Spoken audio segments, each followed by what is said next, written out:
grâce par la grâce de Dieu. Prends le temps de saluer la majesté qui est à côté de toi. Dis-lui, c'est une joie, c'est un privilège pour moi d'être assis à tes côtés ce matin. Ouais.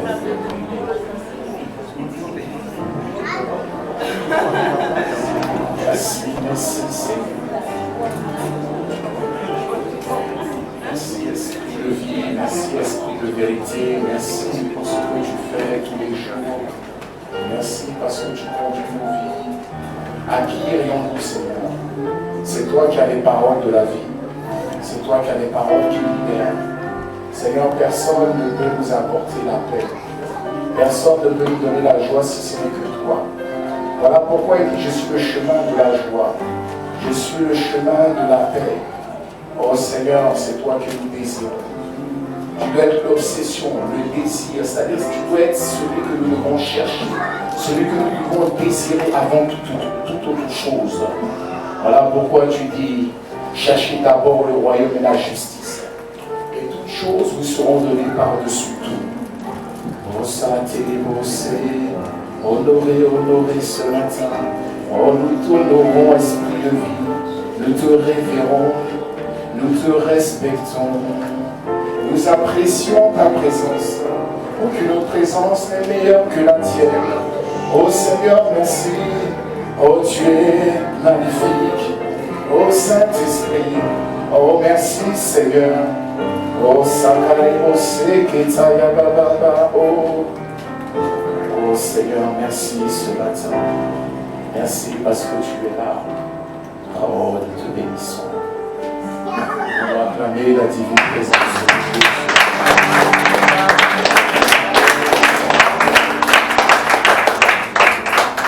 Je ne sais pas par où commencer. Vous savez, quand le Saint-Esprit est là, quand la présence de Dieu est là, elle te saisit. Et tu ne peux rien faire. Celui qui n'a jamais expérimenté ça, je vous assure. Pour celui qui ne sait pas, désire la présence de Dieu. Arrête de désirer l'argent. Arrête de désirer les hommes. Arrête de désirer les femmes.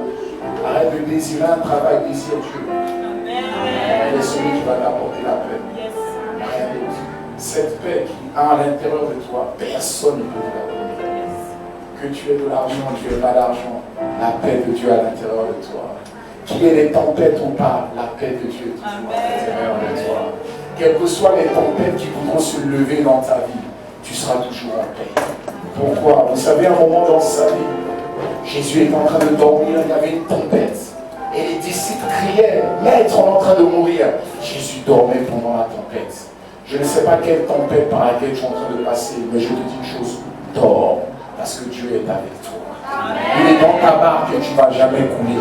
Parce qu'il t'a dit, allons à l'autre bord. C'est lui le capitaine. Arrête de t'affoler, arrête de t'inquiéter. Quel que soit ce qu'on a diagnostiqué sur ta vie, fais-lui confiance. Parce qu'il est Dieu. Il est Dieu. Il est celui qui fait l'impossible.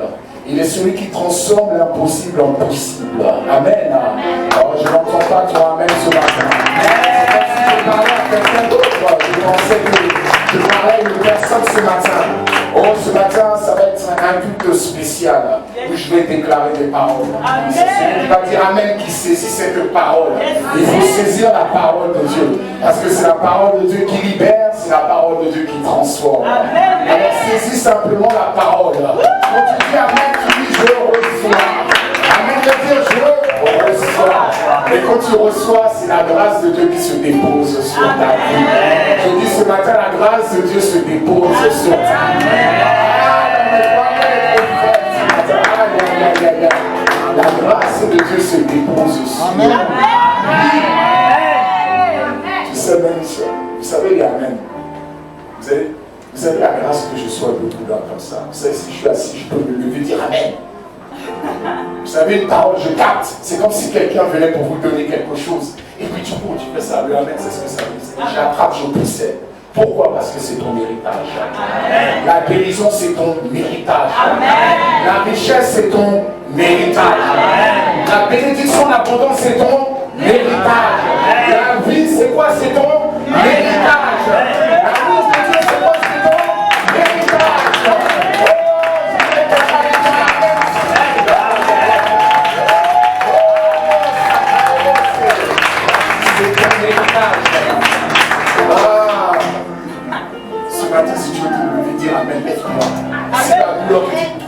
t'assois, moi je me lève. Amen.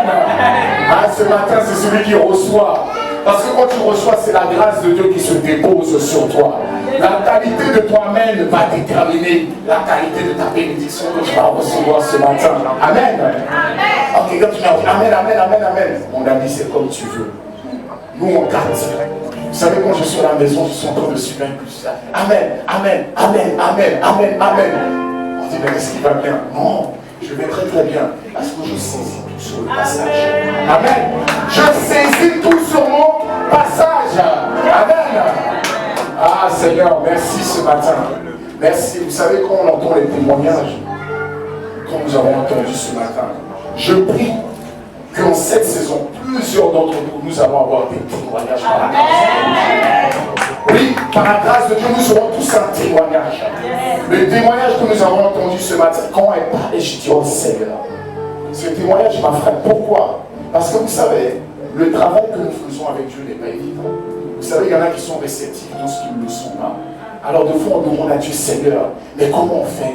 Parce que les chrétiens de l'ancien, c'est-à-dire de l'église primitive, c'était des gens qui avaient soif de Dieu. Nous sommes une génération qui n'avons pas soif de Dieu. Nous avons soif des restaurants. Nous avons soif de nous balader.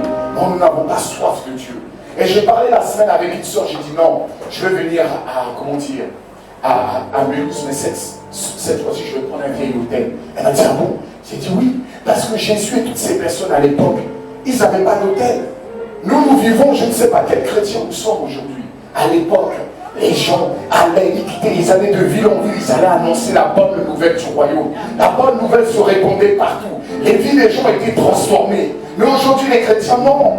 Ils ne cherchent pas à annoncer la bonne nouvelle du royaume. Chacun regarde ses soucis. D'autres cherchent un travail, d'autres veulent se marier. Non, mon ami, ce n'est pas le plus important. Le plus important, c'est ce qu'il y a à l'intérieur. Parce que quand tu as ça à l'intérieur de toi, c'est un trésor que tu le gardes. Tu le cultives jour après jour. Et tu te dis, non, rien ne va me laisser de ça. Il y a des gens qui prient, ça fait ne serait-ce que 3 semaines. Ils sont déjà saturés de la prière. Mon ami, moi, ça fait des années que je prie. Et je ne m'arrêterai jamais. Il y a mon frère qui est avec moi ce week-end. Je dis, viens, on va faire vie ma vie. Mon frère, tu vas écouter là, je dis, viens ce week-end, tu vas faire vie ma vie du berger. Il m'a dit, mon gars, je te respecte. Demandez-lui, vis ma vie de berger, on prie seulement. On prie, on se lève, on prie. On prie, pourquoi? Parce que je sais que je suis un esclave de Christ. Amen. Toi, tu es peut-être esclave de l'argent, moi je suis esclave de Christ. Ça veut dire quoi? Esclave de la paix, de la justice et de la joie. De qui est-ce que tu es esclave? Tu es esclave de qui? Moi je suis esclave de Christ. Il est ma passion, il est tout pour moi. Personne ne peut me donner la joie que j'ai. Comme je dis, ni mon épouse, personne. Je dis bien personne. Je ne sais pas pour toi, mais personne. Quand je me lève le matin, je suis en joie. Ce n'est pas parce que j'ai entendu une information. Non, c'est parce qu'il vit en moi tout ça. Amen. Tu vas juste être en joie parce qu'il vit en toi. Il vit en moi. Il vit en toi, ta joie de moi. Les chrétiens de 2019. Ah Seigneur, quand je lis, et j'étais en larmes ce matin, et mon frère me dit, mais en fait, qu'est-ce qu'on dit? On a fini le temps de prière à 6 heures, j'ai encore prié encore 1 heure tout seul. Et puis il ne m'a rien dit. Et quand j'ai fini de prier, je dis, bon, je sors, je vais courir. Je sais pas, tu pourrais, je suis revenu 1 heure après. Mais pendant que je courais, le Saint-Esprit m'a saisi. Il m'a dit, mais pourquoi tu fais ce que tu es en train de faire? Je dis, je ne sais pas, Seigneur. Pourquoi tu fais ce que tu es en train de faire? Pourquoi? Je dis, mais tu n'as aucun intérêt là-dedans. Je dis non. Mais c'est parce que je suis amoureux de Christ aussi. Les gens sont amoureux de Christ parce qu'ils attendent simplement guérison, un miracle, un prodige. Mais ça va te suivre. On dit, ça accompagne tous ceux qui auront cru. Si tu crois, ça va t'accompagner. Tu n'as pas besoin de chercher ces choses. Tu n'as pas besoin, tu n'es pas un mendiant, ce sont des choses qui t'appartiennent. Il dit, tout est à vous. Tout est à vous. Quand tu demandes quelque chose, c'est comme si ce n'était pas à toi. Tu ne peux pas demander quelque chose qui t'appartient. C'est pour ça qu'on dit Amen, je récupère ce qui est à moi. Amen. Le Amen, c'est à moi, je récupère. J'attrape, c'est à moi. Et j'étais là, je dis, mais Seigneur, ces hommes, nous on prend les titres berger, pasteur, apôtre, révérend, archibishop, archi, je ne sais quoi. Ces gens portaient réellement leur nom. Parce que les gars ne dormaient pas, ils pouvaient ne pas manger. Mais la seule chose qui était dans leur cœur, c'était la parole de Dieu qui devait être répandue partout.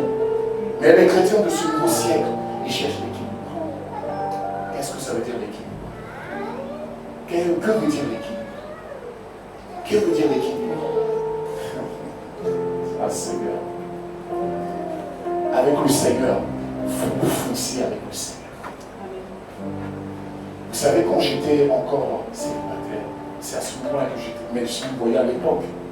Parce que la Bible dit que ceux qui sont seuls, c'est-à-dire en attendant de se marier, ces personnes se consacrent uniquement au Seigneur. C'est la Bible qui le dit. Mais ceux qui se marient, ils font tout pour plaire à leur mari. Donc ça veut dire quelque part, ils sont un peu, comment dire, ils sont quelque part préoccupés par les choses de la vie. C'est la Bible qui le déclare. Mais aujourd'hui, ce que je remarque, c'est que c'est ceux qui sont généralement mariés, qui sont plus au feu que ceux-mêmes qui n'ont même pas, qui n'ont personne. Je dis, mais Seigneur, quelle folie. Quelle folie. Tu donnes ta vie à Christ, il faut avoir soif de Dieu. Il ne faut pas avoir soif de Dieu quand les problèmes viennent. Il ne faut pas avoir soif de Dieu simplement quand tu... Ah là, je suis en situation de complication, je viens à l'église. Et les gens disent, ah, tu finis d'avoir ta guérison, on ne te voit plus. Et puis, ces mêmes personnes parlent d'équilibre. Il n'y a pas d'équilibre. C'est quoi l'équilibre? Tu es devenu un équilibriste. Il n'y a pas d'équilibre. Mon ami. C'est ce que j'appelle les chrétiens McDonald's. Nous, je demande à Dieu, Seigneur, donne-moi ce cœur pur. Seigneur, maintenant, l'évangile avant tout. Pourquoi? Parce que quand j'entends un témoignage de Valérie tout à l'heure, pourquoi je vais laisser parler? Parce que j'ai été témoin de ce que Dieu a fait. Quand Valérie est arrivée, tout ce qu'elle m'a expliqué comme problème, je lui ai dit, reste 3 mois, Dieu va faire l'enfer. Amen. Et même 3 mois que j'ai dit tout là, je dis, reste 3 mois, Dieu va faire. C'est pas moi, c'est Dieu. C'est Dieu qui va faire.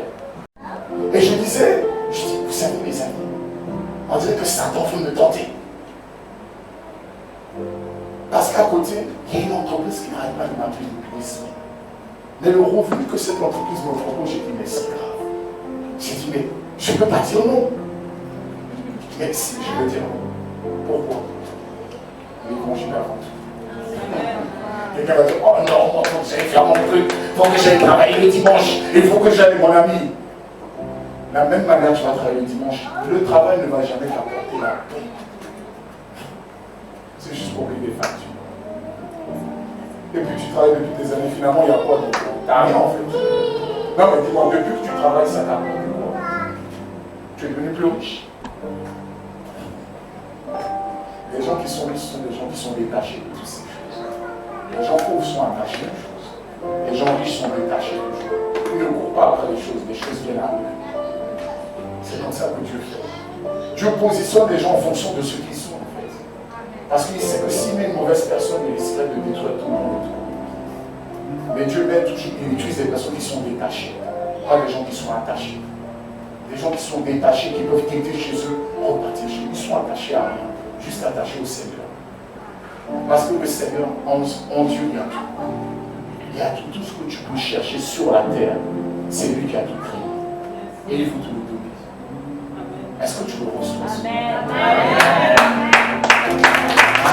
Est-ce que tu le reçois ce matin? Amen. Église, soyons des vrais enfants de Dieu. Ne soyons pas des chrétiens simplement qu'on doit toujours apporter des messages, on doit toujours les, apporter. En fait, il faut que les gens trouvent leur intérêt dedans pour faire des choses. Un jour, j'expliquais à quelqu'un, mais la communion fraternelle, c'est trop important. Il ne comprenait pas ça. Je dis, la communion fraternelle, dedans, il y a un secret. Et là, du coup, quand je dis secret, il y a un secret, ça commence à m'intéresser. Pourquoi toujours on a besoin de donner des enseignements? Pourquoi on a toujours besoin de coacher, de te motiver? Il faut prier, il faut ça. Pourquoi pour les choses de Dieu, on doit toujours te booster?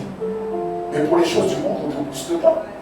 Parce que ça a un impact direct sur toi. Ah oui, si tu vas pas au travail, tu ne vas pas avoir de revenus. Oui. Mais avec Dieu, comme les choses spirituelles, dans les visites, tu ne vois pas. Mais à un moment, tu vas dire, oh mais là c'est la goutte d'eau qui, comment dire, qui fait quoi? Déborder, parce que j'ai entendu dépasser le vase, je crois. C'est quoi ce là?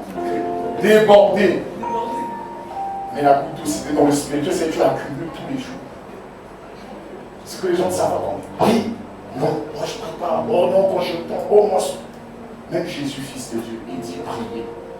Même Jésus priait. Et si je suis pris, ça me dit, il faut prier. Est-ce qu'on a besoin de te challenger, de te forcer, de dire non, moi, t'inquiète pas, quand je sens, on ne prie pas parce qu'on sent, on prie parce qu'on doit prier. Amen. On prie parce qu'on doit prier. Ah, est-ce que quelqu'un m'entend ce matin? Amen. Je veux fortifier de personne. Je veux les hommes et les femmes zélés pour le Seigneur, amoureux de Dieu. Amen. Il faut être amoureux de Dieu. Il faut être fervent pour le Seigneur. Il faut mettre le Seigneur en priorité dans tout. Et vous verrez. Il dit, fais de l'Éternel tes délices et il te donnera ce que ton cœur désire. Si tu fais de l'Éternel tes délices, il te donnera ce que ton cœur désire. C'est la clé. Il n'y a pas d'autre clé. Toutes les autres clés sont temporaires. L'amour de Dieu, la paix de Dieu, la joie de Dieu, c'est quelque chose qui reste pour l'éternité. Qui ne s'arrête jamais. Amen. Alors ce matin, je voudrais parler d'un sujet important. Parce que nous sommes à un moment de l'année important. Dites avec moi important. Et ce moment de l'année, c'est quoi? C'est la rentrée. Oui. C'est la rentrée qui peut être scolaire pour certains. La rentrée peut être universitaire. Ça peut être aussi le retour au travail tout simplement. Pourquoi? Parce que dans la saison estivale, les entreprises étaient au ralenti. Vous suivez? C'est-à-dire quelque part, tout le monde était en vacances. Mais maintenant, les choses vont redémarrer. Le mois de septembre, c'est la période où tout reprend. Où les entreprises où tu as envoyé des lettres de motivation vont te répondre. Je dis à quelqu'un qu'on envoie sa lettre de motivation depuis la semaine prochaine, l'entreprise te répond par la grâce de Dieu. La personne n'est même pas convaincue. La personne n'est même pas convaincue. Parce qu'elle ne voit plus Dieu agir dans sa vie. J'ai dit l'entreprise te répond. Je dis l'entreprise te répond. Aïe, aïe, aïe, aïe. Vous savez, hier, et quand on est parti évangéliser, et je me suis assis, il y avait 3 filles, j'étais là sortant du lit. Et puis on parlait. Et je dis, mais tu sais que Jésus peut te donner la solution. Elle dit, mais non, mais c'est quelque chose de psychologique. Elle m'a dit, ah bon? Je dis, mais moi je ne suis pas psychologue. Elle dit, c'est psychologique. Parce que si tu crois en quelque chose, ça peut arriver. Ah, je dis donc, si je comprends ton raisonnement, on n'a pas besoin de Dieu. Elle m'a dit, non, c'est pas ce que je suis en train de dire. Mais j'ai dit, mais tu dis tout et son inverse à la fois. Tu dis que si tu crois une chose au niveau psychologique, ta situation peut changer. Donc je lui dis, ben, donc ça veut dire que Dieu, on n'a plus besoin de Dieu. Pourquoi on ne va pas chez les psychologues dès qu'on a des problèmes et tout est réglé? C'est parce que tu ne comprends pas une chose. Parce que la solution, c'est Dieu. J'ai dit, c'est Dieu. Parce que si vraiment c'était la psychologie, depuis longtemps on l'aurait fait, tout le monde serait totalement guéri. Mais j'ai dit, non, c'est pas vrai. Je suis en train de te mentir, tu te séduis toi-même. Et j'ai vu la sœur comment elle était. Je vois que la parole de Dieu est en train d'entrer en elle. Parce qu'elle dit non, on ne prie pas le même Dieu. Ma question est, ah bon, il y a plusieurs dieux? Elle m'a dit non. Alors, comment on ne prie pas le même Dieu? Je dis, on prie le même Dieu. C'est juste que le problème, c'est que le Dieu là que toi tu pries, c'est ton Dieu. Moi, le Dieu que je prie, c'est mon Père et c'est mon roi. Amen. C'est-à-dire quand c'est ton Père, vous avez cette relation de proximité. Le problème, c'est que toi, tu n'as pas cette relation de proximité, donc tu ne crois pas. Ou bien tu n'as pas la même relation. Quand ce Dieu devient ton Père, ta vie change totalement. Amen. Amen. Tu peux donner ta vie à Christ, tu peux être baptisé, mais Dieu peut toujours ne pas être ton Père en fait. Parce que c'est une relation qu'on a. Tant que la relation n'est pas créée, il ne sera jamais ton Père. Les gens en veulent à Dieu pour tout ce qui se passe dans leur vie. Mais Dieu n'est pas responsable des choses qui se passent dans ta vie. Dieu n'est pas responsable de ce qui se passe dans ta vie. Dieu a toujours été là. Il a dit, je mets la vie, je mets la mort, choisis la vie. Il te dit, choisis la vie, toi tu choisis la mort.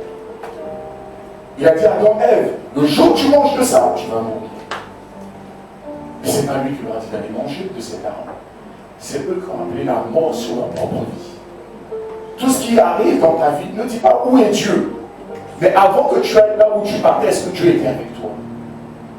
les choix, les personnes qui t'ont laissé, les personnes de qui tu as été séparé, divorcé ou peu importe, est-ce que c'est Dieu qui t'a emmené vers ces personnes? Tu ne peux pas accuser Dieu. Parce que pour accuser Dieu, c'est qu'il faut que ce soit lui qui t'ait envoyé là-bas. C'est dans tes choix. Est-ce que tu as consulté Dieu avant de faire tes choix? Est-ce que tu as demandé à Dieu, est-ce que c'est la bonne personne? Est-ce que c'est la bonne personne à qui je dois parler? Est-ce que c'est ce que je dois faire ou pas? Mais quand les problèmes viennent, tu cherches Dieu. Mais Dieu n'y est pas. Pourquoi? Parce que la Bible dit Dieu, il est l'alpha et l'oméga. Quelque chose que Dieu n'a pas commencé, il ne peut pas le terminer.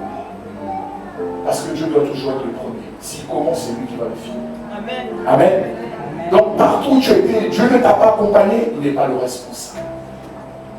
Vous savez, je donnais un exemple à une soeur le vendredi, je lui dis, parce qu'elle accusait Dieu. Je lui dis non, n'accuse pas Dieu. Parce que si moi, en tant que constructeur d'une voiture, par exemple au Renault, je crée ma voiture et cette voiture dans cette voiture, on doit mettre du diesel. Et je te donne la voiture t'appartient. Maintenant, si tu mets de l'essence dans la voiture, c'est de la faute du Créateur. Le Créateur te dit de mettre du diesel, toi tu mets de l'essence. À qui est-ce la faute? C'est la tienne. Dieu t'a donné un souffle de vie. Il t'a donné un corps, il t'a donné une intelligence, il t'a donné beaucoup de choses. À côté de ça, il t'a donné une notice d'utilisation qu'on appelle la Bible, qu'on appelle la parole de Dieu. Cette parole, quand tu la lis, elle t'apporte la sagesse. Pour avoir le discernement quand les gens arrivent devant toi pour savoir est-ce que c'est la bonne personne avec qui tu dois avancer ou pas. Mais toi, tu fais le choix. Mais quand quelque chose se passe dans ta vie que Dieu n'a pas commencé, tu peux prier. Tu peux faire ce que tu veux. Souvent, j'ai dit aux gens que Dieu te donne la possibilité de choisir. Mais quelque chose pour lequel Dieu, le sujet le plus important pour Dieu, c'est de gagner des âmes. Le sujet le plus important pour Dieu, c'est de reprendre la terre. Dieu veut récupérer la terre. Il veut reconquérir la terre parce que beaucoup de gens sont dans les ténèbres. Mais Dieu veut emmener la lumière. Je déclare qu'il emmène la lumière sur ta vie. Amen. Là où il y avait les ténèbres, il emmène la lumière maintenant au nom de Jésus-Christ. En cette période de rentrée, la lumière de Dieu sera ton partage maintenant au nom de Jésus-Christ. Tu seras éclairé partout où tu vas passer. On dira, regardez la lumière de Dieu qui approche à côté de moi. Tu seras une lumière. Tu seras une lumière. Même quand tu sauras, c'est pas bon, tu es une lumière. Amen. Parce que je suis en train de parler au futur de quelque chose que tu es déjà. Yes. Tu es une lumière. Amen. Et tu vas briller. Amen. C'est parce que tu n'as pas encore brillé que le monde ne s'est pas encore retourné. Je dis à partir de maintenant, le monde va se retourner. Le monde va se retourner. Ils vont dire, mais quelle est cette personne magnifique? Mais c'est qui cette personne? Quand elle parle avec moi, je ne sais pas, je sens quelque chose. Parce qu'à l'époque, quand je parlais avec les gens, oh non, j'ai pas envie de parler avec cette personne. Elle n'est pas intéressante. Tu vas être intéressant pour tout le monde. Amen. Tu vas être intéressant pour tout le monde. Amen. Et les gens vont t'appeler. Vous savez quand les gens veulent chercher des choses, quand vous êtes là, vous cherchez, vous avez besoin de quoi? De lumière. Les gens vont vous appeler pour tout et n'importe quoi. Ils vont vous appeler pourquoi? Parce que vous êtes une lumière. Vous êtes une personne qui a apporté la lumière. Vous éclairez. Vous éclairez. La première des choses que Dieu a envoyées sur la terre, c'était la lumière. Amen. Vous savez pourquoi? Parce qu'on ne travaille pas sans la lumière. Dieu a commencé à créer l'humanité. Parce que les gens ne comprennent pas. Il aurait pu commencer par créer l'homme. Il aurait pu après créer toutes les autres. Non, il a commencé par la lumière. Pourquoi? Parce que quand les gens sont en train de construire, ils construisent en journée. Pourquoi? Parce que c'est éclairé. Quand la lumière vient, c'est éclairé. Pourquoi? Pour mettre de l'ordre. Pour qu'on puisse voir ce qui se passe autour. S'il y avait des problèmes dans ta vie, c'est parce qu'il n'y avait pas de lumière. Parce qu'il y avait tout plein de personnes qui étaient autour de toi, tu ne voyais pas qui était cette personne. Je dis que Dieu te donne le discernement pour que tu vois qui sont les personnes qui doivent t'accompagner dans ta vie. Il y a des vautours autour de toi. J'appelle ça des loups ravisseurs. J'ai dit tous les loups ravisseurs sont brisés au nom de Jésus-Christ. C'est fini. Tous les loups qui veulent voler ta joie. Tu es là ton culte, tu finis ton culte le dimanche et puis on t'appelle tout de suite mauvaise nouvelle. J'ai dit toutes ces mauvaises nouvelles s'éloignent de ta vie. Et tu gardes ta paix. Tu gardes ta paix.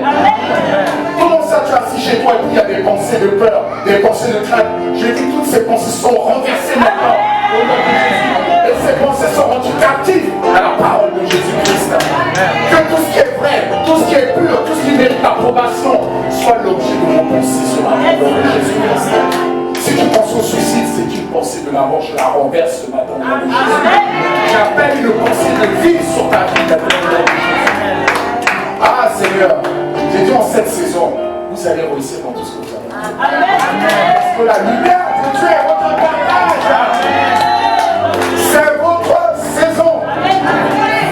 Quelqu'un va dire, mais non, mais ça j'ai déjà entendu. Oh, j'ai dit, mon ami, c'est ta saison. Fais comme tu veux. Celui qui parle en toi, tu lui dis, quitte. Dis-lui quitte. Parle à ton frère, quitte. Non, c'est trop léger. Vous pensez mal. Vous voyez un brigand qui va chez vous, ah quitte. Il va quitter. Mais pousse-la. Est-ce que vous comprenez? Pousse-le. Ah non, les amis, il faut mettre l'énergie. Retirons plus fort, les amis. Ah, Satan, s'il te plaît, laisse-moi. Satan, je t'ordonne de quitter ce lieu. Au nom de Jésus. Avec puissance, avec ferveur. Vous n'êtes pas n'importe qui. Ah non. Le monde vous a trop, comment dire, rabaissé. Oh, tu n'as pas de diplôme, tu ne vaux rien. Ah, tu as une grosse tête, tu ne vaux rien. Ah, toi, tu sens mauvais. Ah. Et puis, tu marches quand on te voit, on voit tous les fardeaux du monde avec toi. Tu marches comme ça, tu traînes des choses. Je dis, cette affaire est finie. Amen. Tous ces trucs sont finis. On a dit, ah, tu es malade. Donc, du coup, comme on a dit que tu es malade, tu ne te prends pas comme un malade. Je dis quelque chose, tu n'es pas malade. Si quelque chose est malade chez toi, c'est ton corps. Mais à l'intérieur de toi, tu n'es jamais malade. Pourquoi? Parce que la puissance de Dieu à l'intérieur de toi. Et quand cette puissance peut sortir à l'intérieur de toi, c'est ça qui va guérir ton corps maintenant. Au nom de Jésus-Christ. Amen. Aïe, aïe, aïe, aïe, aïe, aïe, aïe. Je dis, je suis en train de challenger la foi de quelqu'un. Je suis en train de dire, c'est-à-dire qu'il faut être des, comment dire, des conquérants. Des conquérants. Ils sont plus que vainqueurs. Les amis, lisez la parole de Dieu. Je pense qu'on ne lit pas tous la Bible de la même manière. On ne lit pas la Bible de la même manière. Et là, ils disent, notre Père qui es aux cieux, que ton règne vienne, que ta volonté soit faite. Notre Père, que ton règne descende maintenant au nom de Jésus. Maintenant au nom de Jésus. C'est comme ça qu'il faut prier. Non, on n'est pas des mendiants, nous sommes les fils du roi. Nous ne sommes pas n'importe qui. Comment est-ce que tu te vois? Comment est-ce que tu te vois? Tu détermines ta vie en fonction de quoi? Les échecs de ta vie. Tu n'es pas un échec. L'échec est un événement de ton parcours. L'échec est un événement. L'échec n'est pas ton identité. Ton identité, tu es enfant de Dieu. Amen. Tu peux avoir autant d'échecs qu'il faut, mais ce n'est pas ça qui fait de toi un échec. Tu peux avoir tout, c'est-à-dire tu peux tout rater dans ta vie, mais tu n'es pas un échec. Amen. Tu n'es pas un échec. Aïe, aïe, aïe. Tu es un concurrent. Je veux que quelqu'un quand il quitte ici, arrête. Souvent quand les choses sont, non, mais dans ma vie, je souffre, j'ai eu tout ça, mon ami. Arrête de me fatiguer maintenant. Saisis Jésus maintenant. Et maintenant, bats-toi pour récupérer ton héritage. Arrête de t'abattre tous les jours. Oh, c'est pas ça, moi je suis là, je ne sais pas où aller. Oh, je crois que je vais me tuer. Mon ami, tu vas te tuer avec tous les trésors que tu as mis à l'intérieur de toi.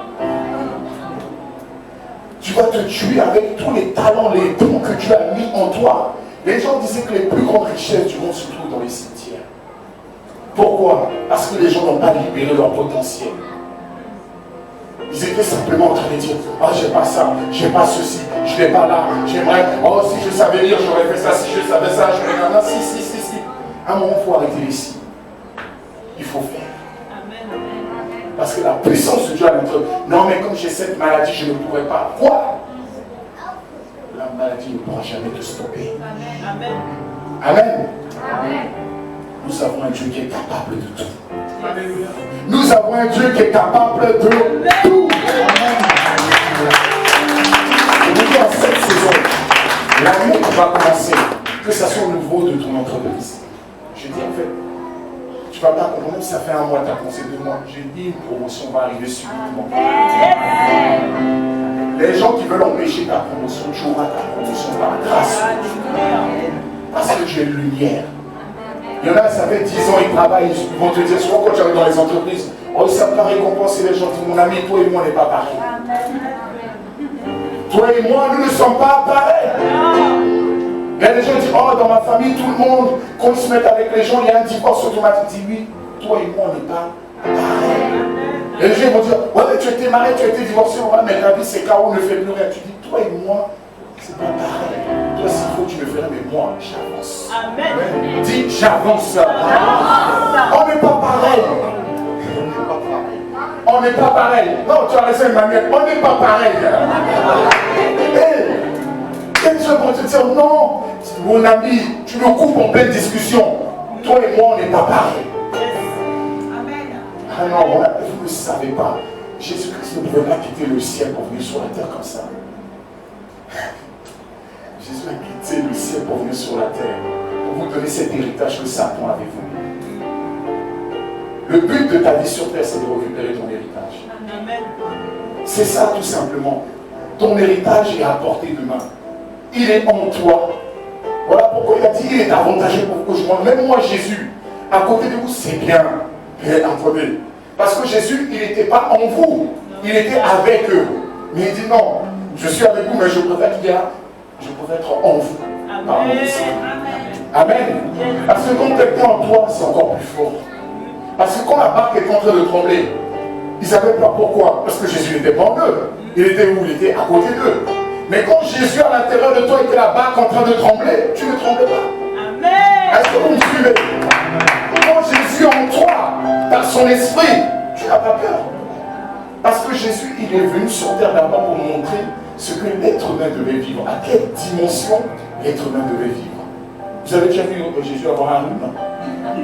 Non, je vous demande. Bon, Jésus eut un rhume, il est parti sur les pharmaciens. Tu lui as prescrit, enfin tu lui as donné des médicaments.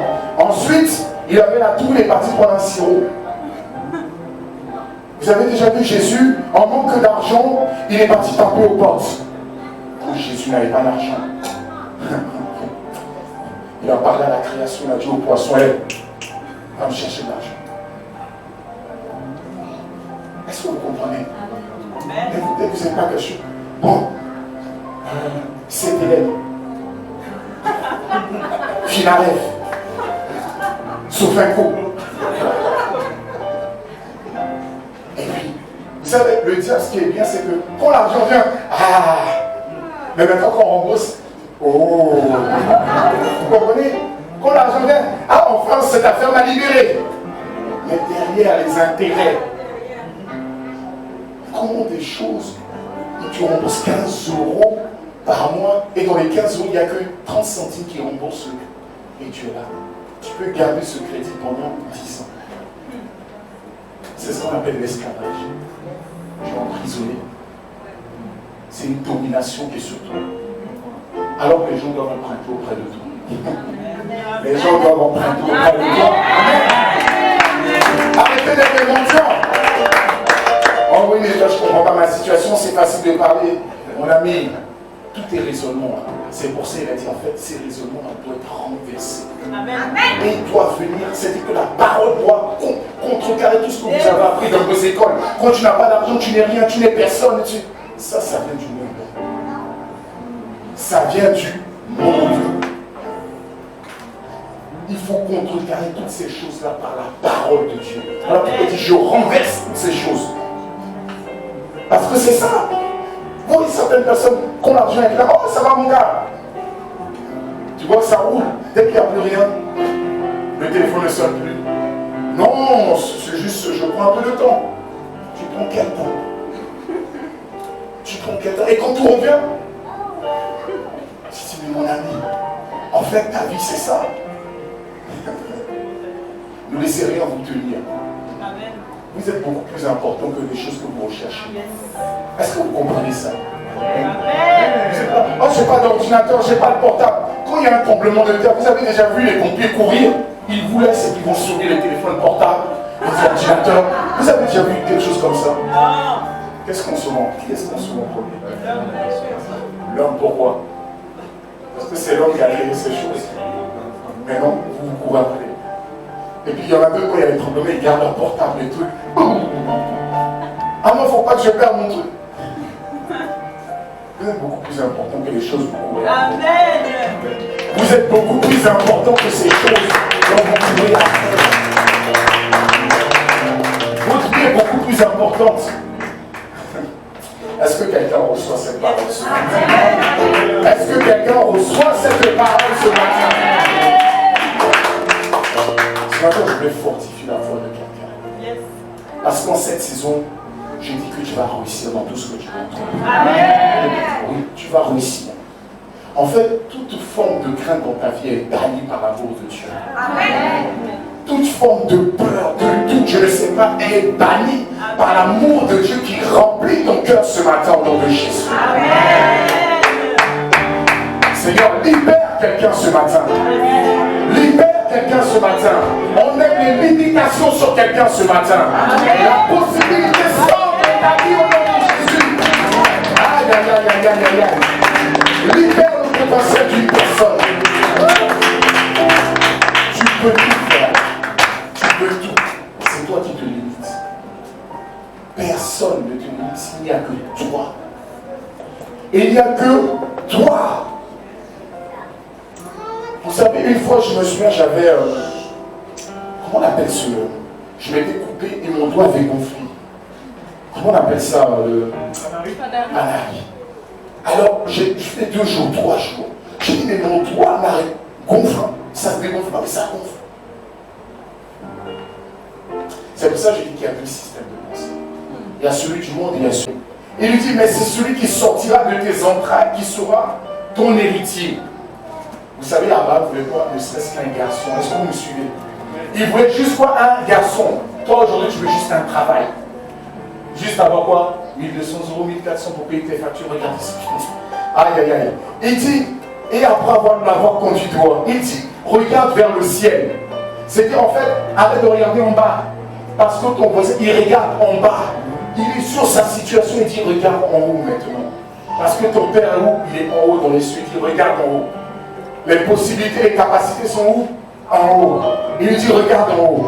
Et compte-toi les étoiles. Si tu peux les compter, parce qu'il y en a tellement. Il lui dit, telle sera ta postérité. C'est-à-dire que lui, il voulait un enfant. Mais Dieu dit non, ce n'est pas un enfant. Lève les yeux. Regarde au ciel. Il y a plus qu'un enfant. Amen. Il dit, tout ce que tu as fait, il dit, c'est même au-delà même de tes espérances. Il dit, ça sera ça ta postérité. Aujourd'hui, qu'est-ce que tu cherches? Un truc, et c'est ça. Il dit, lève les yeux et regarde au ciel. J'ai quelque chose à te communiquer. J'ai quelque chose à te donner. Et tu vois, c'est ça ta postérité. Ah, quelqu'un a reçu la parole, la personne. Vous savez, il y avait une personne qui s'appelait Gédéon. Prenons encore Juge 6 au verset 12. Gédéon dit, l'ange de l'Éternel lui apparut. Et il lui dit, l'Éternel est avec toi, vaillant héros. Vous imaginez, vous êtes en train de galérer. Comme moi, depuis ce matin, je suis en train de dire à quelqu'un, vaillant héros. Il dit, mais est-ce qu'il parle à la bonne personne? Oui, je suis en train de parler à la bonne personne. Dieu lui dit, lève-toi, vaillant héros. Dis à ton voisin, lève-toi, vaillant héros. Ok. Je vois que c'est rentré dans l'esprit de quelqu'un. Gédéon lui dit, ah, mon Seigneur, si l'Éternel est avec nous, il dit bien, si tu es vraiment avec nous, pourquoi toutes ces choses nous sont-elles arrivées? Pourquoi autant de malheurs dans ma vie? Pourquoi le chaos dans ma vie? Voici ce qui. Il dit, et où sont tous ces prodiges que nos pères nous racontaient? C'est-à-dire, où sont toutes ces choses? On dit, oui, le Dieu qui a ouvert la mer en Dieu, où sont toutes ces choses? Quand ils disent, l'Éternel ne nous a-t-il pas fait monter hors d'Égypte? Maintenant, l'Éternel nous abandonne et nous livre entre les mains des Madians. L'Éternel se tourna vers lui et dit, va avec cette force que tu as. Qu'est-ce qu'il est en train de lui dire? À l'intérieur de toi, il y a une force. À l'intérieur de toi, il y a une force. Il n'était même pas conscient.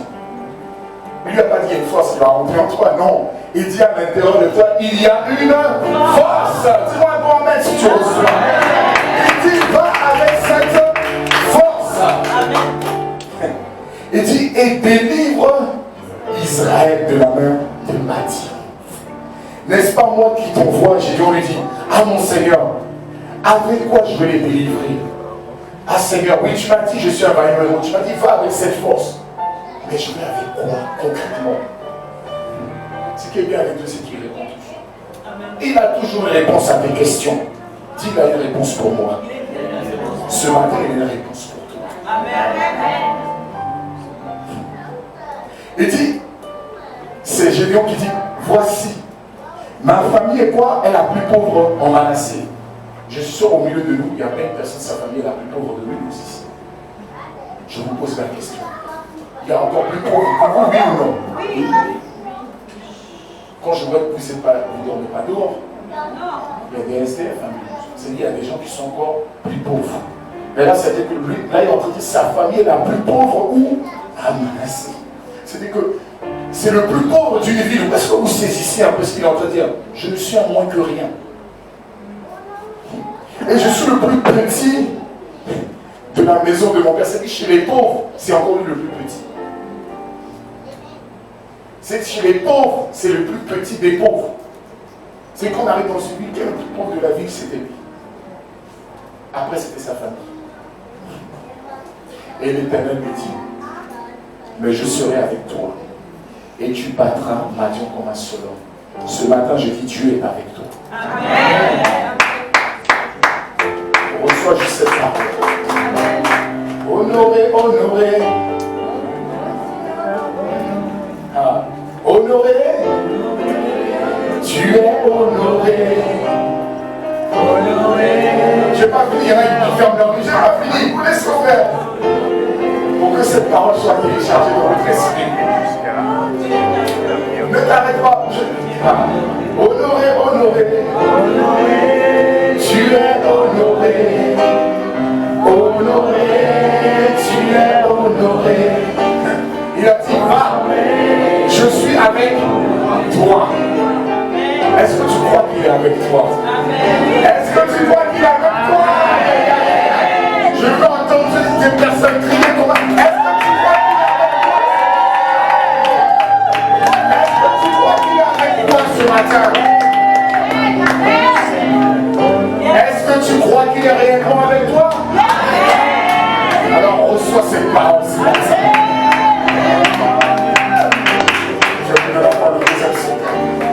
Les amis, il faut que je finisse là. Pourquoi? Parce que cette année, la réussite sera ton part. Amen. Je ne veux plus entendre quelqu'un. Je n'ai pas. On dit que Gédéon était le plus petit. Le plus petit des pauvres. Mais il a dit, tu sais pas, je suis avec toi. Amen. S'il est avec toi, c'est bon. Yes. Il est avec toi, c'est bon. C'est fini. C'est fini. Aïe, aïe, aïe, aïe, aïe, aïe. Deuxième secret. C'est un deuxième secret. Honoré, tu es honoré. Honoré, tu es honoré. Honoré, honoré, tu es honoré. Oh, ce matin, honoré, tu es honoré. Alors, le deuxième secret, c'est celui-là. Avoir la sainte colère de Dieu et être prêt à payer le prix. Amen. Je vais l'expliquer. Avoir la sainte colère de Dieu et être prêt à payer le prix. Parce que quand on te donne une vision, maintenant il faut être prêt à payer le prix. La sainte colère de Dieu, c'est quoi? Quand vous voyez dans Nombre 11, 33, la parole nous dit, comme la chair était encore entre leurs dents sans être mâchée, on dit la colère de l'Éternel s'enflamma contre le peuple. La colère de l'Éternel fait quoi? S'enflamma. Je vous en dis quelque part. Et l'Éternel frappa le peuple d'une grande plaie. La colère de Dieu, quand la colère de Dieu est votre partage, comprenez une chose. C'est que ce que Dieu a en horreur, vous l'avez aussi en horreur. Amen. Quand la colère de Dieu est en toi, les choses te mettent en colère. Mais les bonnes choses, je ne parle pas de ta petite colère parce que quelqu'un t'a mal. Non. La colère de Dieu, c'est quand tu vois quelqu'un dans les difficultés, ça te met en colère. Parce que Dieu est en colère. Si la colère n'est pas en toi, c'est-à-dire si tu n'en as pas marre de la situation que tu vis actuellement, Dieu ne peut rien faire dans ta vie. Tu dois être en colère de la situation que tu vis. Si tu n'as pas de colère et que tu te satisfais, tu dis non, je n'ai plus de solution, je n'y arriverai plus. Il faut avoir la colère de Dieu. Amen. La colère de Dieu, c'est celle qui permet à Dieu de commencer à agir. Quand Dieu est en colère, il commence à agir. Là où il y avait le désordre, il met l'ordre. Il y a le désordre dans ta vie, tu dis, oh, je me contente de... Ne te contente pas de ce que tu as dans ta vie. Amen. Commence à manifester la colère de Dieu à l'intérieur de toi. Amen. Quand la colère de Dieu est en toi, tu as envie de changer, bousculer les choses. Amen. La colère de Dieu en toi, tu commences à te lever. Tu refuses de rester opprimé et d'être dans la dépression tous les jours, en train de t'asseoir, tu es à la maison, tu es en train de boire de l'alcool, tu es en train... Non, la colère de Dieu met en toi une sainte colère. Et tu en as assez de ta situation. Tu ne dis pas non, ma situation ne va pas changer. Tu dis j'en ai marre de cette situation, j'en ai marre de galérer, j'en ai marre. Est-ce que tu as commencé à t'énerver comme ça? Au lieu de pleurer, commence à manifester la sainte colère de Dieu. C'est cette colère qui fait que tu commences à te lever et tu dis ma vie va changer. C'est la sainte colère de Dieu qui doit t'envahir. La colère de Dieu met le feu. Tu n'es pas OK avec le statu quo, tu refuses. La colère de Dieu dit non, ce travail je le laisse et je change. Et tu commences à te lever, tu te mets debout et tu commences à aller changer.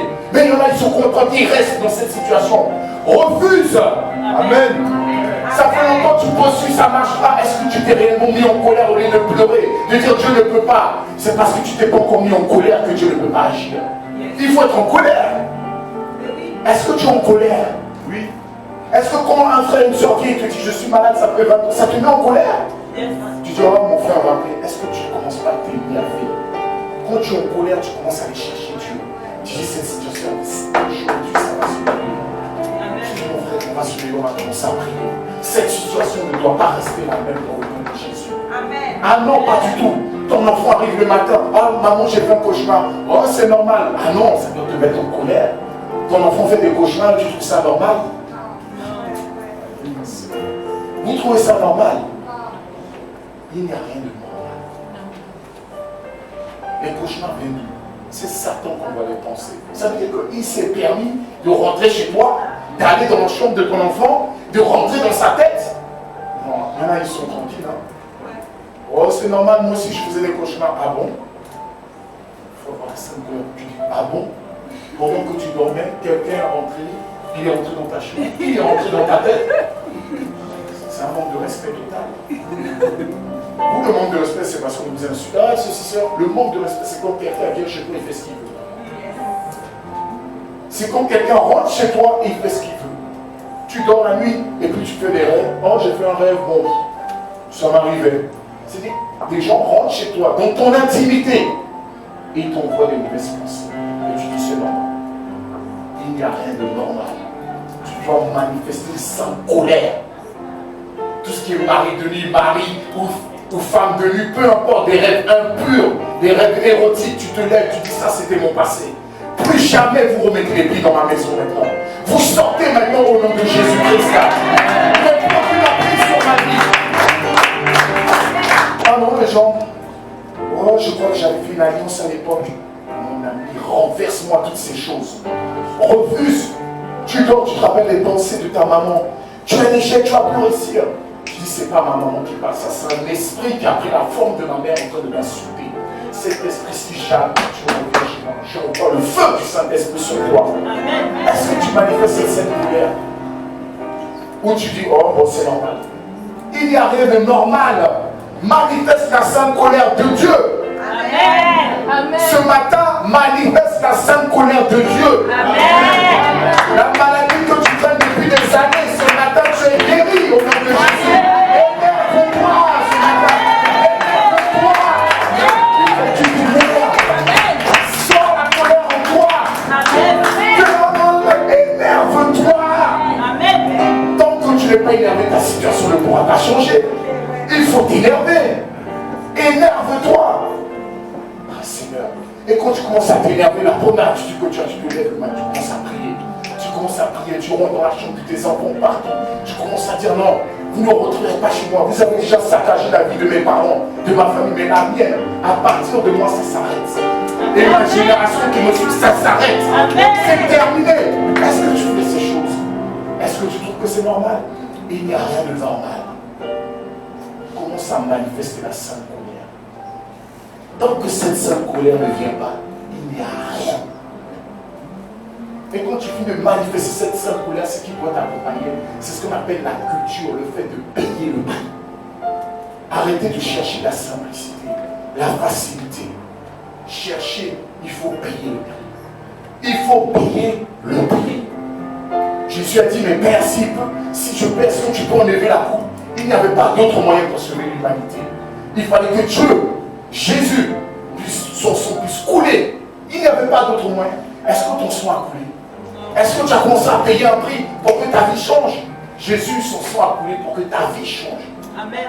Quel prix est-ce que toi tu as payé depuis que tu vis? À part te plaindre, à part faire de mauvais choix dans ta vie, quel prix est-ce que tu as payé? Tu as payé un prix. Commence à payer le prix. En commençant par quoi? Par la prière.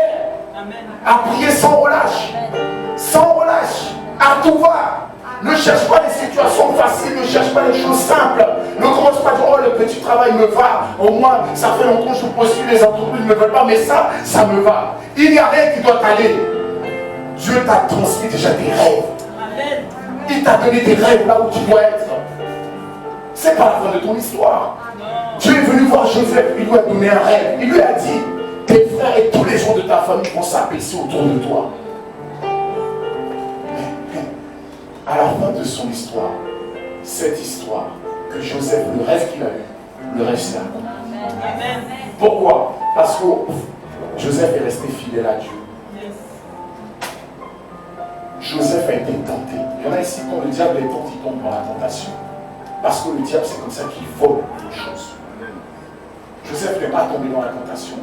La femme de son chef est venue voir. Viens, on couche ensemble. De toute façon, on ne dira rien. Je suis sûr qu'il y en a ici, on va dire, viens, on couche ensemble. Il le faut. Ils sont en train de corrompre, de vendre leur héritage. C'est ce que Satan fait. Pourquoi? Parce que tu es une personne importante. Depuis que tu es né, il veut te détruire. Comme Jésus, quand il est né, il a voulu détruire Jésus-Christ. Quand Moïse est né, il a voulu détruire Moïse. Et quand tu es né, la fin de ton histoire avait déjà commencé. Parce qu'il a vu cette lumière qui commençait à luire. Tout ce qui se passe dans ta vie, c'est la destruction. Il veut te détruire. Il ne veut pas que tu aies la paix. Et quand tu as un peu de paix, le lendemain, c'est fini. Il faut que cette paix, tu la maintiennes. Amen. Ils veulent te détruire. Refuse. Amen. Ils te feront la guerre, mais ils ne te vaincront pas. Amen. Ils te feront la guerre, mais tu auras la victoire dans le nom de Jésus. Ils te feront la guerre, tu auras la victoire. Amen. Tu auras la victoire, mais pour cela, il faut payer le prix plus que jamais. Il faut. Vous savez pourquoi les gens se découragent? C'est parce que les gens, en fait, se dispersent. Pourquoi vous vous découragez? Parce que vous vous dispersez. C'est-à-dire aujourd'hui, par exemple, tu vas dire, c'est bon, le message m'a plu. Maintenant, je vais changer. Maintenant, à partir de lundi, je fais du sport. À partir de lundi, je commence à apprendre l'anglais. À partir de ceci, cela. Pourquoi vous faites plein de choses à la fois? Vous voulez tout faire en même temps. Et c'est pourquoi vous commencez à être découragé et vous abandonnez. Prenez une chose à la fois. Une chose. Parce que c'est là où le diable dit, ah, c'est bon, les de bonne volonté, je lui envoie plein de choses en même temps. Et tu commences à te disperser. Prends une seule priorité. Si aujourd'hui ton défi c'est de chercher un travail, cherche-le vraiment. Et ne fais rien d'autre. Fixe-toi sur ça. Mais il y en a, ils vont chercher un travail, une formation. Fais une seule chose à la fois. Tu es en train de te disperser. Tu veux chercher un travail, ouvrir une entreprise, faire une formation. Qu'est-ce que tu veux faire? Fais une seule chose à la fois. Tant que tu n'as pas compris ça, tu ne vas jamais réussir dans ce que tu es en train de faire. Parce que Satan te disperse. Tant que tu n'as pas fait, c'est ce que j'en parlais avec un frère, je dis, tu sais, quand tu veux être excellent, ça sert à rien d'être moyen partout, il faut être bon dans une seule chose. Amen. Parce que tu vas nous voir en fait. Je disais comme ça, mon frère, il dit, mon frère, c'est bien de jouer de tous les instruments. Mais tu es moyen, alors je dis, il y a des gens qui sont moyens dans tous les instruments, il faut être excellent dans un seul instrument. Il faut être excellent dans une seule chose. que d'être moyen partout. Il y a des gens, ils sont moyens partout et ils sont contents. Sois excellent dans une chose. Et quand on cherche, on dit, toi, on a besoin de toi parce que tu es excellent. Arrête de te disperser. Ne te disperse plus. Amen. Amen. Et il y a encore une autre chose, c'est la distraction. Non seulement il y a la dispersion et il y a encore la distraction. C'est ça qui t'empêche d'atteindre ton but. Parce que tu te distrais à tout. Il y en a, ce sont les réseaux sociaux. Il y en a, c'est Facebook, d'autres, c'est Twitter, peu importe. Tu es distrait par toutes sortes de choses alors que Dieu t'a communiqué une vision. Il t'a donné une vision que tu dois atteindre. Mais tu te distrais par toutes sortes de choses. Et tu crois que c'est ça la vie? Non. La vie, il faut être une personne focalisée. Quand tu es focalisé, on voit que tu n'as pas le temps. Souvent, il y a des gens qui m'appellent, je peux rester 3 minutes avec eux très rapidement. Parce que je suis un gars qui n'a pas, je n'ai pas le temps. Je n'ai pas le temps. Toi, tu as le temps. Moi, je n'ai pas le temps. Parce que, en fait, les jours sont mauvais, il faut racheter. Je ne peux pas passer une journée puis je suis comme ça. Jamais. Moi, jamais. Je suis toujours en train de faire quelque chose. Parce que je rachète le temps. J'investis à l'intérieur de moi. Parce que je suis un instrument entre les mains de Dieu. Dieu t'utilise en fonction de ce qui est à l'intérieur de toi. Quel est le dépôt qui est en toi? Quand il n'y a pas de dépôt, on ne peut pas t'utiliser. Quand tu vois les disciples, il y a ceux qui ont marché avec Jésus et ceux qui n'ont même pas marché avec Jésus, qui est Paul. Paul n'a pas marché avec Jésus. Mais Dieu l'a beaucoup plus utilisé que ceux qui ont marché avec lui. Pourquoi? Parce qu'il avait un dépôt à l'intérieur de lui. Pendant que les autres étaient fixés, nous c'est les Juifs, lui avait une vision, c'était le monde entier. Amen. Voilà pourquoi c'est celui qui a reçu toutes les révélations. Quelle est la vision? Qu'est-ce que toi tu regardes? Quand tu vois que toi, tu vois que ce qui te concerne que toi. Quand tu es une personne qui a une vision qui est grande, c'est là que tu reçois. C'est pour ça souvent tu as l'impression de ton beaucoup de dons, de talents. Non. Les dons, les talents que Dieu te donne sont en fonction de ta vision. Quelle est la vision? Quelle est la vision que tu as de toi? Tout ce que Dieu peut te donner, comme je dis encore, la provision dépend de ta vision. Tu cherches l'argent? Non. Tu cherches d'avoir une vision stable. Quand la vision est là, la provision arrive automatiquement. Mais vous cherchez les provisions. Vous cherchez les sous. Cherche la vision. La vision répond. En fait, la provision répond à une vision. C'est pour ça qu'on dit provision. On fait tout à l'envers. Il faut avoir une vision de la vie. Au-delà de sa maison, de son bâtiment, de son quartier, de sa famille, il faut avoir une véritable vision. Amen. Amen. Secret numéro 3, dites avec moi secret numéro 3. Secret numéro 3. On y est presque. Quelqu'un dit, ah, je n'ai pas prévu ça. Ne t'inquiète pas, c'est important. Choisis la bonne part. Choisis la bonne part qui ne te sera point ôtée. Trop d'agitation pour rien. Choisis la bonne part ce matin. Cette part ne te sera jamais enlevée, retirée. Choisis la bonne part. Il dit se saturer quoi? De la parole de Dieu, secret numéro 3. Il faut te saturer de quoi? De la parole de Dieu. De quoi est-ce que tu es saturé? C'est ça la vraie question. La pensée d'un conquérant, c'est quelqu'un qui est saturé de la parole de Dieu à l'intérieur. Quand la parole de Dieu ne te gouverne pas, ne te dirige pas, ne te remplit pas, tu es conduit par autre chose en réalité. Tant que la parole de Dieu, tu peux dire, oh je lis pas si, non. Il faut être saturé de la parole de Dieu pour réussir ton année. Sans cela, tu ne peux pas. Vous savez pourquoi? Josué 1 à 5. Il dit, nul, voici ce que Dieu dit, nul ne tiendra devant toi. Ce matin, je dis, nul ne tiendra devant toi. Personne ne tiendra devant toi, que ce soit tes ennemis, tes adversaires, tous ceux qui te voulaient. Personne ne tiendra devant toi. Dans le nom de Jésus. Pourquoi? Il dit, nul ne tiendra devant toi. Pourquoi? Tant que tu vivras, c'est tant que tu es en train de respirer, personne ne va tenir devant toi. Il dit, je serai avec toi comme j'étais avec Moïse. Il dit, je ne te délaisserai point. Je ne t'abandonnerai point. Mais il a dit une seule chose. Qu'est-ce que tu dois faire? Fortifie-toi et prends courage. Toi, ce que tu dois faire, c'est de te fortifier et de prendre courage. Il faut te fortifier et prendre courage. Car c'est toi qui mettras ce peuple en possession du pays que j'ai juré à leur père de leur donner. Il dit, prends courage parce que Dieu va te donner ton. En fait, tu vas récupérer ton héritage. Ce qui t'appartient, tu vas le récupérer. En cette saison, tu récupères ce qui t'appartient. Ce qui t'a été volé depuis des années, tu le récupères au nom de Jésus-Christ. Tu le récupères. Tu récupères ton intelligence. L'esprit de confusion s'éloigne de toi maintenant au nom de Jésus. Tu récupères ce qui est à toi ce matin au nom de Jésus. Il dit encore, il dit fortifie-toi seulement et bon courage. Et il dit en agissant fidèlement selon toute la loi que Moïse, mon serviteur, t'a prescrit. Il dit ne t'en détourne ni à droite, ni à gauche. Il n'y a pas de négociation, mon ami. Ni à droite, ni à gauche. Afin que quoi? Afin de réussir dans ce que tu entreprends. Dans tout. J'ai bien fait ça. Afin de réussir dans ce que tu entreprends. Tout ce que tu entreprends. Je dis bien tout ce que tu entreprends. Mais ni à droite, ni à gauche. Reste une personne focalisée. Amen. Et tu réussiras dans ce que tu entreprends. Tout. Il dit bien tout. Il n'a pas dit quelque chose, il a dit tout. Dites avec moi tout. Tout. Tu réussiras dans tout. Est-ce que tu crois à cette parole? Amen. Est-ce que tu crois à cette parole? Amen. Tu réussiras. Seigneur, nous réussirons tous par la grâce de Dieu. Amen. Ah Seigneur, il dit que ce livre de la loi ne s'éloigne point de ta bouche. C'est quand tu parles, on doit entendre la parole. Qu'est-ce qu'on entend? Des insultes, des injures, des malédictions.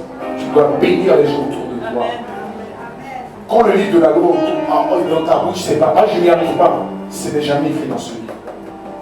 Quand tu dis je n'y arrive pas, ça c'est pas le livre de la loi. Avec le livre de la loi, tout est possible à celui qui croit. L'impossibilité ne peut pas être ton partage. Il dit que ce livre ne se détourne pas de ta bouche. Mais fais quoi? Médite le jour et quoi? Et la nuit. C'est-à-dire quand tu te réveilles et quand tu vas dormir, tu médites cette parole. Mais en faisant ça, c'est pour pouvoir agir fidèlement. C'est-à-dire quand tu fais tout ça, tu vas commencer à agir fidèlement sur ce que Dieu a écrit sur ta vie. Amen. Amen. Fortifie-toi et prends courage. Amen. En cette saison, fortifie-toi et prends courage. Amen. Et j'en ai fini avec le secret numéro 4 maintenant. Dites avec moi enfin. Ah, oui, oui, vas-y. Moi, je vais vous clôturer. Là maintenant, saisissez simplement les paroles. Parce que le secret numéro 4, dites avec moi le secret numéro 4. Alors le premier secret c'était quoi? De décider de se laisser conduire par le Saint-Esprit. Le deuxième secret c'est quoi? Avoir la sainte colère de Dieu. Mais qui est sainte colère ce matin? Non mais il y a une souris comme ça. Quelle est sainte colère? Il faut avoir une sainte colère. Cette semaine, je parlais à une soeur. Moi, je lui dis, tu sais, on m'est allé au travail et je lui dis, je sentais en moi, je dis, non, si tu vas au boulot, il faut avoir une attitude de conquérant. Non, tout va dépendre de l'état, comment tu arrives. Tu sais, juste, en fait, comme on dit, on n'a pas plusieurs manières de faire une bonne impression. C'est juste la première fois, tu peux tout gâcher. Mais quand tu arrives avec une attitude de conquérant, le premier jour dans ton entreprise, c'est terminé. C'est-à-dire, soit tu vas réussir ou tu ne vas pas réussir dans l'entreprise. Est-ce que vous comprenez? Juste le premier jour, tu peux savoir si tu réussis ou pas. Donc le premier jour est tellement important. Le premier jour, quand tu arrives en classe, ça va déterminer si tu auras ton rendez-vous. Est-ce que tu arrives encore? Et puis tu vous comprends, ah ça va, tu parlais pour les vacances, c'était cool. Dis mon ami, on a créé les récréations pour discuter. Là, je suis en train de... C'est mon année là, je suis en train de se jouer. Donc tu rentres maintenant comme quelqu'un qui est déterminé. Est-ce que tu es déterminé? Yes. Ou bien tu es terminé? Moi je suis déterminé. Il faut être déterminé. Les gens sont terminés par leurs échecs. Moi il faut être quelqu'un de déterminé. Tu arrives en cours et tu dis non mais le gars, c'est comme ça. Oh lui c'est le premier de la classe. Oui. Lui, il sait où est-ce qu'il va. Le problème, c'est que toi, tu ne sais pas où est-ce que tu vas. Genre, toi, tu regardes. Tout le monde dit, ah non, tu es le plus fort. Mais en fait, résultat, toi, tu n'as rien en fait. Vous êtes en train de le critiquer. De toute façon, comme je dis, on critique toujours les premiers. Pourquoi tu vas critiquer le dernier? Il est déjà dernier. Est-ce que vous comprenez? C'est toujours le premier qu'on critique. Ah, lui, il aime trop s'asseoir devant rien. Comment? Ah, il veut trop faire quoi devant les profs? Oui, c'est mon problème. En fait, qu'est-ce que ça te fait en fait? Non, qu'est-ce que ça te fait?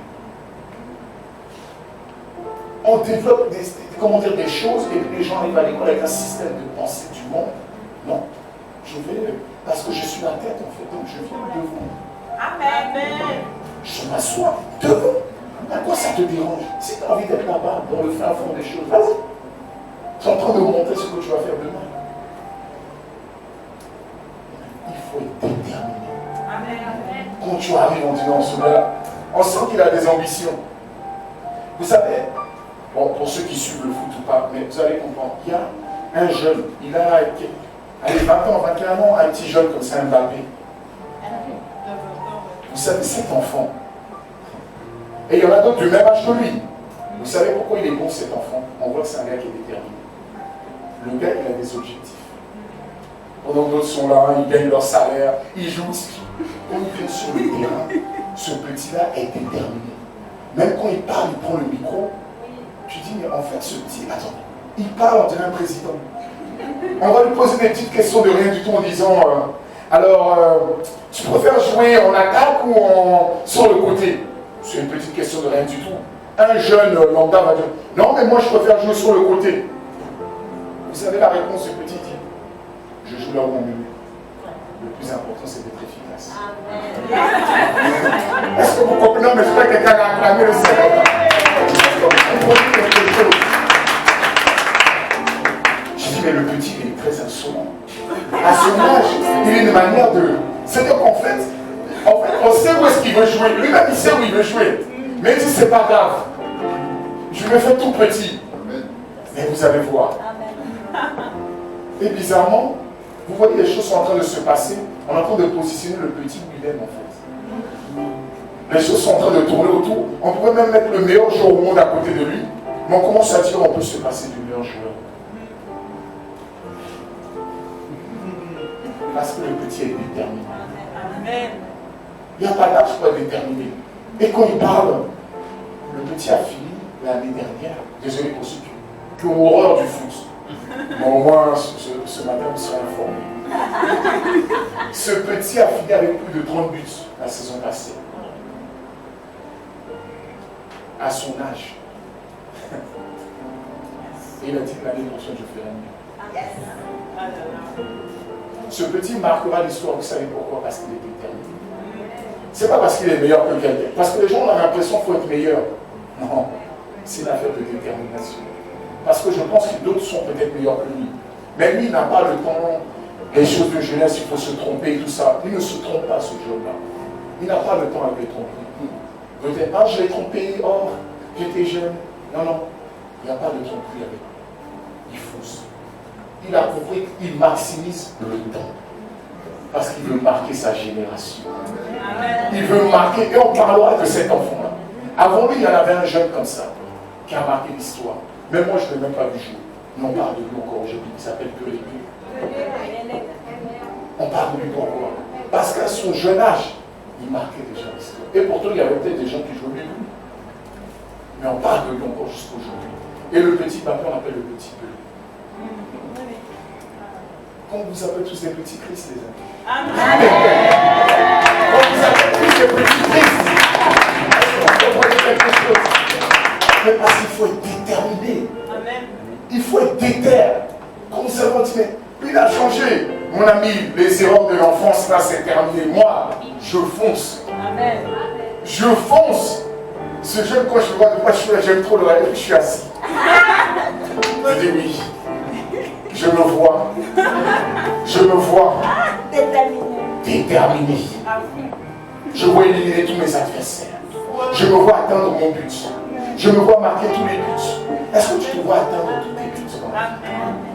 Parce que ce jeune est en train d'atteindre tous ses buts. À 20 ans, le petit a gagné ça. Il y en a même encore à 35 ans, ils n'ont pas encore gagné. Et même ils ne gagneront jamais la religion. Est-ce que vous comprenez quelque chose? Soyez déterminés. Amen. Soyez déterminés. Alors je dis avec le spectacle. Je suis vraiment désolé de vous avoir dit. Ah, vous pensez que c'était déterminé le spectacle? En fait, la détermination, c'est le fait, comme vous avez la sainte colère et le fait de prier. Ce sont les gens déterminés qui sont dans ce caractère-là. Une personne qui n'est pas déterminée, on s'en fout. Il faut être déterminé, peu importe là où Dieu t'appelle. On a différentes sphères où Dieu, en fait, on est comme des agents infiltrés. Moi, par exemple, je suis infiltré dans la finance. Toi, peut-être, tu es infiltré dans la restauration. Toi, tu es peut-être infiltré dans l'économie. Toi, tu es peut-être infiltré dans la médecine. Toi, tu es infiltré dans la musique. Toi, tu es infiltré dans la culture. Toi, tu es infiltré dans le sport. Toi, tu es infiltré, je ne sais pas. Où est-ce que tu veux être infiltré? Mais c'est pour marquer notre génération. Amen. Amen. Alors ne regardez pas moi parce que j'opère dans le milieu de la finance, tu veux rentrer dans la finance. Opère dans ta sphère. Amen. Opère dans ta sphère. Arrête de regarder ton voisin. Opère dans ta sphère. Amen. Où est-ce que Dieu t'appelle? Dans la restauration. Mais opère. Amen. On commence à dire, ah, maître tel. Ah, donc on a des maîtres partout. Est-ce que vous suivez? Au niveau des avocats, on a des maîtres. Au niveau de la cuisine, on a des maîtres. Yes. Donc, tous les sphères, on a même des docteurs. Vous savez, quand un témoignage devient crédible, tout dépend de la position où est-ce qu'on est. C'est là qu'on influence. On influence quand nous sommes, on est situé partout dans les sphères. Dans la politique, il y en a qui disent, oh, mais non, la politique, il y a tout le monde. Va influencer dans la politique. Amen. Parce que tout cela qui était, comment ça s'appelle, David, c'est un politicien. C'est un politicien. Alors, si dans la politique, je ne rentre pas dedans, c'est un politicien. Il faut qu'on puisse, c'est-à-dire influencer dans toutes les sphères de la société. Mais pour cela, il faut des hommes et des femmes déterminés. Amen. Amen. Non. Il faut qu'on soit déterminé dans tout ce qu'on fait. Il faut qu'on marque. Et qu'on. C'est-à-dire, les gens sont poussés à vous dire non, je vous laisse ma place. Parce que comment tu fais la chose? Fais-le. Je ne peux plus. Laisse, je le fais. Donc, le dernier secret, j'en ai fini. Le secret numéro 4, c'est de fuir les mauvaises compagnies. Amen. Amen. Fuir les mauvaises compagnies. Amen. Amen. Il faut fuir les mauvaises fréquentations, les mauvais amis, les mauvaises relations, les gens de ta famille qui sont toujours là à te rabaisser. Dis mon ami, pour l'instant, nous, toi et moi, je crois que moi je fais ma route, toi tu fais ta route. Est-ce que vous me suivez? Parce que quand ces gens sont là, ils sont là pour te contaminer. Ils sont en train de te dénigrer, à te rabaisser. Ils sont en train de te rabaisser. Va dans des endroits où on t'élève. Va dans des endroits où on parle réellement des choses que tu dois changer à l'intérieur de toi. Amen. Va dans ces endroits-là. C'est de ça que vous avez besoin, mais les choses. Oh, mais c'est très bien comme ça. Reste comme ça. Mais non, reste comme ça. Tu fais n'importe quoi, mais les gens te disent reste comme ça. Non, mais c'est de leur faute. Vous savez, ces gens-là vont toujours dire c'est pas toi la responsable, c'est les gens autour de toi. Ce que tu ne comprends pas, tant que tu accuses les autres, ta vie ne changera jamais. Ouais. Tout ce qui t'arrive dans ta vie, dis c'est de ma faute. Yes. Tant que tu dis c'est la faute de quelqu'un d'autre, mais ta vie ne changera pas. Parce que ça veut dire qu'en gros, ta vie dépend de ce que les autres font. Ta vie doit dépendre des actions ou des choix que toi-même que tu prends. Est-ce que vous me suivez? Ça veut dire ce qui se passe dans ta vie, dis je suis le premier responsable. Amen. Amen. Ça sert à rien d'accuser quelqu'un, c'est moi le premier responsable. Personne d'autre. Personne d'autre. C'est toi le premier responsable. Parce que si, en fait, le responsable, c'est celui qui prend l'autorité. Je m'explique. Amen. Je pense que celui qui dit que c'est moi le premier responsable, c'est toujours le chef. Quand l'entreprise tombe en faillite, c'est toujours le chef d'entreprise qu'on voit. C'est jamais les salariés. C'est toujours le chef qui est toujours responsable de ce qu'il fait. Et donc, comme il a voté, il change sa manière de faire. Mais un salarié va dire non, c'est pas moi, c'est le chef d'entreprise. Ça veut dire qu'en fait, ta vie, tu as un chef qui est sur toi. Décide de ne t'avoir qu'un seul chef, Jésus-Christ. Amen. Je vais finir. dans le jardin d'Éden. Le transfert d'autorité. Vous savez comment Satan a pris le pouvoir de l'humanité? Ah, j'aime cette partie. Dieu est venu pour leur dire. Parce qu'il y a des gens, Dieu te dit, choisis la vie au lieu de choisir la mort. Adam et Ève sont partis manger. Enfin, qui a mangé le fruit? C'est eux ou bien c'est Satan? C'est eux. Qui a fait le choix de manger? C'est eux. Qui a fait le choix quand tu t'es marié avec la mauvaise personne? C'est moi-même. Non, il faut le dire, c'est qui? C'est moi-même. Quand tu étais avec les mauvaises fréquentations, c'est qui? C'est moi-même. Non, c'est mon ami l'autre qui m'a dit ceci, cela. J'aime bien entendre ça. C'est qui en fait? C'est moi-même. Quand tu as des maladies quelque part, c'est qui a mal géré la nourriture ou qui ne s'est pas bien reposé? C'est moi-même. C'est Satan? Non. Pour lui, c'est toujours Satan. Ils étaient dans le jardin. On leur a dit de manger. Ils se sont bien mangés. C'était bon. Oh, ça m'a éclairé. Alors Dieu arrive dans le jardin. Il leur dit, mais je vois que vous avez mangé le fruit. Regardez la réponse. Ça commence par qui? L'homme. Souvent les hommes, c'est toujours leur femme. Non, mais vous êtes d'accord avec moi ou pas? Quelqu'un va me dire non. Les hommes, c'est souvent leur femme. Pourtant, c'est toi le chef de la femme. Dieu n'a pas commencé par la femme, il commence par toi. Il te demande. Regarde, il y a le chaos chez toi, c'est qui? Oh non, c'est ma femme. Celle que tu as mis à côté de moi. Sinon, moi, ma vie, tout se passait bien. Depuis que j'ai rencontré cette personne, voici le chaos dans ma vie. Alors Dieu dit, ah, je me suis adressé à la mauvaise personne. Je pensais venir voir le chef de la famille. Ok, bon ben, je le transfère. Donc il va voir la femme. Mais c'est normal, oui ou non? C'est comme s'il y a une faillite dans une entreprise, le chef d'entreprise. Non, non, c'est pas moi, c'est les salariés. On dit, bon, je vais quand même aller voir, peut-être que c'est vraiment pas lui le chef.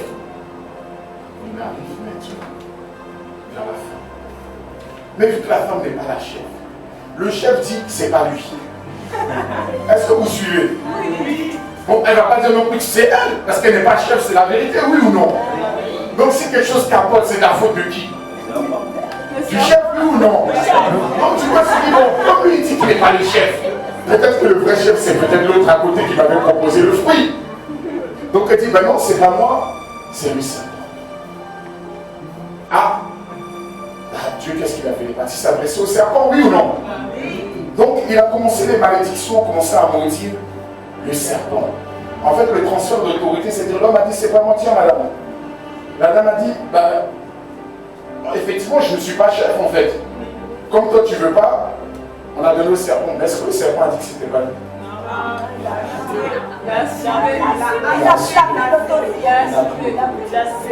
Toutes les fois que vous n'assumez pas les responsabilités dans vos vies, vous donnez l'autorité à quelqu'un. Assumez tous vos échecs. Et l'autorité, vous reprenez l'autorité sur votre problème. Tant que vous laissez Satan avoir l'autorité sur vous, c'est lui. L'autorité, c'est toi qui dois l'avoir. L'innérence, c'est moi. Satan m'a séduite quand même. Mais j'aurais dû ne pas tomber dedans. C'est ce qu'elle devait dire. Elle devait dire, il m'a séduit. Mais effectivement, tu nous as dit de ne pas manger. Je ne devais pas manger. Pardonne-moi. Et l'histoire s'arrêtait là. L'histoire s'arrêtait là. Ou bien Adam pouvait juste dire, et l'histoire s'arrêtait là. Non. Lui l'a transféré, on l'a transféré, et puis c'est tout. Jusqu'au ça, Dieu devait encore descendre sur la terre pour récupérer cette autorité qui a été prise. Et par la grâce de Dieu, cette autorité est revenue dans ta vie. Amen. Maintenant, l'autorité de Dieu revient dans ta vie. Amen. Nous en avons fini. Fuyez les mauvaises compagnies. Amen. Fuyez les mauvaises compagnies. Vous savez, les mauvaises compagnies, c'est celles qui vont toujours vous dire, c'est pas de ta faute. C'est de leur faute. Les mauvaises compagnies vont te dire, c'est bien, ne change pas, continue comme ça. Mais les bonnes compagnies vont toujours te dire, il faut arrêter ce que tu fais. Pourquoi? Parce que les gens t'aiment, donc ils ne veulent pas te voir souffrir. C'est ça les bonnes compagnies. Vous savez, quand j'étais plus jeune, j'avais rencontré un ami. Cet ami faisait un peu n'importe quoi. Et il avait fugué de chez lui. Et il était venu chez moi. Dieu m'a parlé ce jour-là. Cet ami, je dis, ok, je sors, je m'en vais quelque part. J'ai enfermé cet ami dans la maison, j'ai appelé ses parents. Et il me dira merci. Parce qu'un vrai ami, c'est quelqu'un qui se fait du souci réellement. Quand tu vois ton ami qui est vraiment, tu ne lui dis pas continue dans ce que tu fais. Dis-lui toujours ce n'est pas bien ce que tu es en train de faire. Il faut changer ce que tu es en train de faire. Si tu évites ces environnements, tu vas aller dans des environnements où on dit non, c'est jamais ta faute, c'est lui.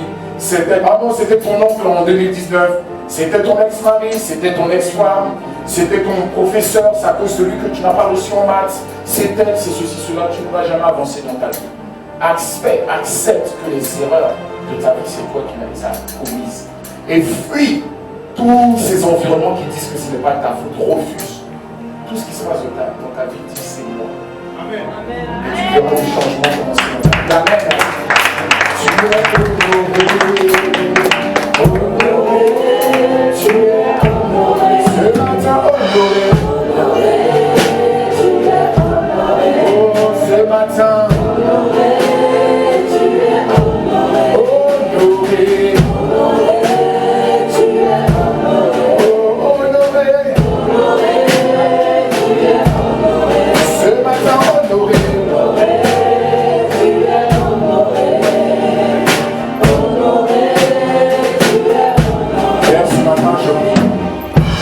Tous mes frères et sœurs ce matin ici réunis, Père, par ta grâce, que chacun de nous puissions marcher avec ces quatre secrets que tu nous as donnés ce matin.